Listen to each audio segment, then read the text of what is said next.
June 11 புதன்கிழமை. அறிவின் வாசனை.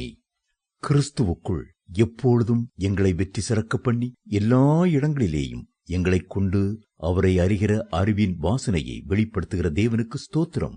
2 கொரிந்தியர் 2:14. கிறிஸ்துவை அறிகிற அறிவின் வாசனையானது ஒரு ஆச்சரியமான வாசனையாகும். அது அபூர்வமானதும் மேன்மையானதுமான ஒன்றாகும். கர்த்தர் நம்மை கொண்டு அவரை அறிகிற அறிவின் வாசனையை வெளிப்படுத்துகிறார். அதை குறித்து சந்தோஷப்பட்டு அப்போஸ்தலனாகிய பவுல் எங்களைக் கொண்டு அவரை அறிகிற அந்த அறிவின் வாசனையை வெளிப்படுத்துகிற தேவனுக்கு ஸ்தோத்திரம் என்று சொல்லி கர்த்தருடைய நாமத்தை மகிமைப்படுத்துகிறார். தமஸ்கு வீதியிலே கர்த்தர் அப்போஸ்தலனாகிய பவுலை சந்தித்த போது முதலாவது அவருடைய இருதயத்தில் எழுந்ததெல்லாம், ஆண்டவரே நீர் யார் என்கிற மகா ஆழமான கேள்விதான். அப்போஸ்தலர் நடபடிகள் 9:5.